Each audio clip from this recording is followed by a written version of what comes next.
Tu construis ton histoire de l'art comme un paysage, une géographie où les branchages et les ramifications sont plus importants que la chronologie. Daniel Tammet, un écrivain atteint du syndrome d'Asperger, c'est une forme d'autisme, a énuméré les 22 514 décimales du nombre pi sans se tromper. Il explique que pour cela, il transforme ce nombre en une suite d'images formant un paysage. Elles peuvent être figuratives, ici un arbre, là une maison, mais aussi abstraites, des formes, des couleurs, elles ont des textures, des personnalités. Il lui suffit de dérouler mentalement ce paysage sous ses yeux, comme dans un voyage, pour le décrire et reconstituer ainsi la suite du nombre. Ce qu'il nous dit, c'est qu'il ne pense pas le nombre comme nous, sous sa forme mathématique, mais comme quelque chose qui se vit, fait de sensations, d'émotions, de plaisirs et de répulsions, de poésie, hors de toute rationalisation. Mon histoire de l'art est un périple personnel, intime parfois, construit à partir de mes souvenirs, de mes rencontres, de mes observations ou de mes découvertes. C'est un voyage totalement subjectif où se succèdent les œuvres, les artistes. Est-ce qu'il y a une forme d'improvisation sur une trame construite dans ta manière de procéder? Un peu comme on retrouve dans les musiques improvisées ou dans le spectacle vivant, dans les formes un peu plus performatives que tu as pu faire parfois?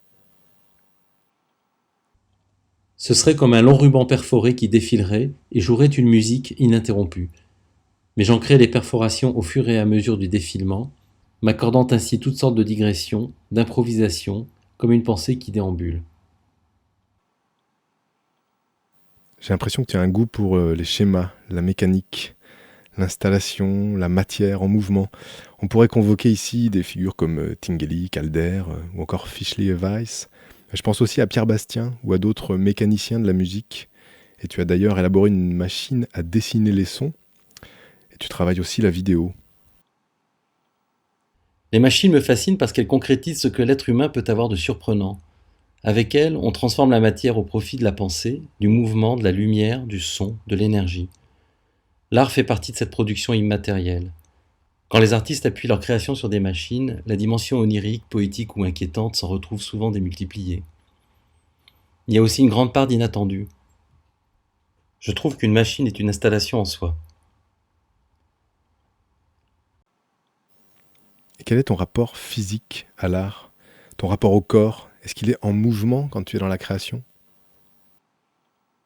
Le dessinateur travaille souvent attablé.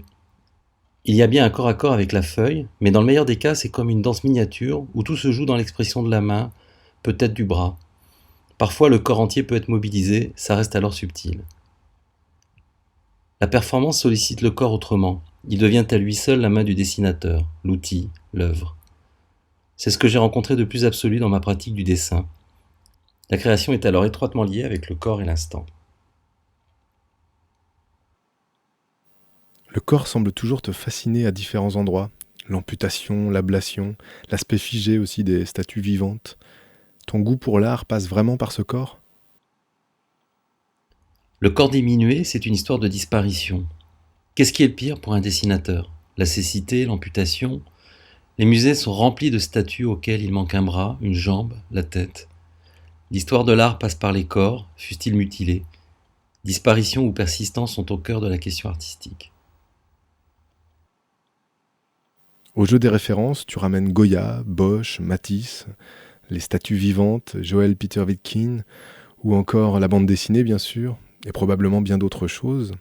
L'idée n'est pas de dire que tout se vaut, mais quel est le choix? Je n'aime pas l'idée que chacun vivrait dans une pièce et qu'on n'aurait jamais le droit d'aller voir ce qui se passe à côté. Faire une histoire de l'art, c'est peut-être un pied de nez, en supposant qu'on pourra qu'être superficiel, mais c'est peut-être aussi affirmer et assumer un statut d'intellectuel, une personne qui réfléchit à sa pratique et qui l'inscrit dans un continuum.